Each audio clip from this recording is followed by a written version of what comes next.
मोक्षदा एकादशी संपूर्ण व्रत कथा। इसका पाठ करने से खुलते हैं मोक्ष के द्वार। युधिष्ठिर बोले, देव देवेश्वर, मैं पूछता हूँ, मार्गशीर्ष मास के शुक्ल पक्ष में जो एकादशी होती है उसका क्या नाम है, कौन सी विधि है तथा इसमें किस देवता का पूजन किया जाता है? स्वामिन, यह सब यथार्थ रूप से बताइए। श्री कृष्ण ने कहा, नरश्रेष्ठ, मार्गशीर्ष मास के कृष्ण पक्ष में उत्पत्ति नाम की एकादशी होती है, जिसका वर्णन मैंने तुम्हारे समक्ष कर दिया है। अब शुक्ल पक्ष की एकादशी का वर्णन करूंगा, जिसके श्रवण मात्र से वाजपेय यज्ञ का फल मिलता है। उसका नाम है मोक्षा एकादशी, जो सब पापों का अपहरण करने वाली है। राजन, उस दिन यत्न पूर्वक तुलसी की मजरी तथा धूप दीप आदि से भगवान दामोदर का पूजन करना चाहिए। पूर्वोक्त विधि से ही दशमी और एकादशी के नियम का पालन करना उचित है। मोक्षा एकादशी बड़े बड़े पातकों का नाश करने वाली है। उस दिन रात्रि में मेरी प्रसन्नता के लिए नृत्य, गीत और स्तुतियों के द्वारा जागरण करना चाहिए। जिसके पितृ पापवश नीच योनि में पड़े हों, वे इसका पुण्य दान करने से मोक्ष को प्राप्त होते हैं। इसमें तनिक भी संदेह नहीं है। पूर्व काल की बात है। वैष्णवों से विभूषित परम रमणीय चंपक नगर में वैशाखनस नामक राजा रहते थे। वे अपनी प्रजा का पुत्र की भांति पालन करते थे। इस प्रकार राज्य करते हुए राजा ने एक दिन रात को स्वप्न में अपने पितरों को नीच योनि में पड़ा हुआ देखा। उन सब को इस अवस्था में देखकर राजा के मन में बड़ा विस्मय हुआ और प्रातःकाल ब्राह्मणों से उन्होंने उस स्वप्न का सारा हाल कह सुनाया। राजा बोले, ब्राह्मणों, मैंने अपने पितरों को नरक में गिरा देखा है। वे बारंबार रोते हुए मुझसे कह रहे थे कि तुम हमारे तनुज हो, इसलिए इस नरक समुद्र से हम लोगों का उद्धार करो।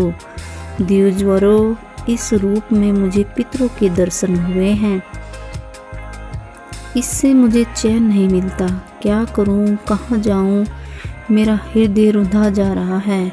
द्विजोत्तमो, वह व्रत, वह तप और वह योग जिससे मेरे पूर्वज तत्काल नरक से छुटकारा पा जाएं, बताने की कृपा करें।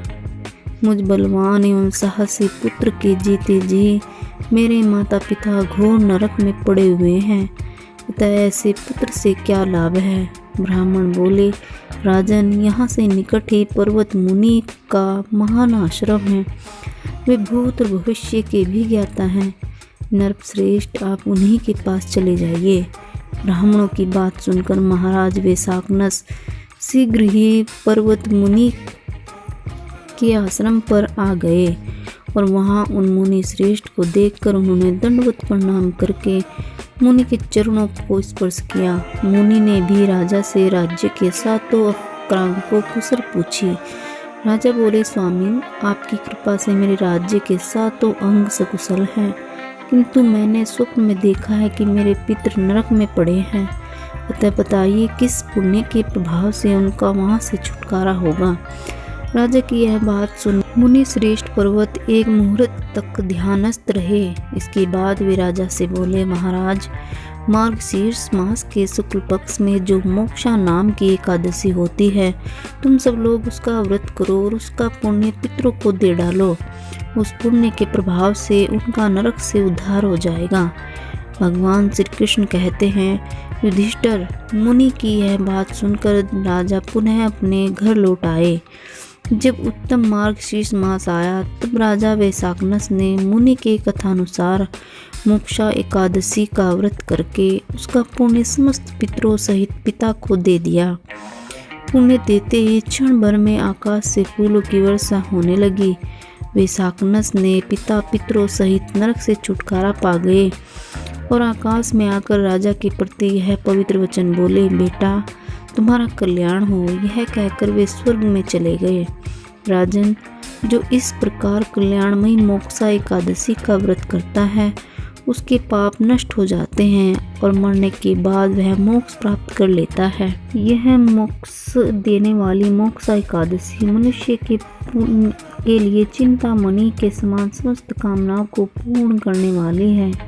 इस महात्म्य के पढ़ने और सुनने से वाजपेयी यज्ञ का फल मिलता है। दोस्तों, अगर आपको हमारी यह कहानी पसंद आई हो तो चैनल को सब्सक्राइब, लाइक, शेयर जरूर करें।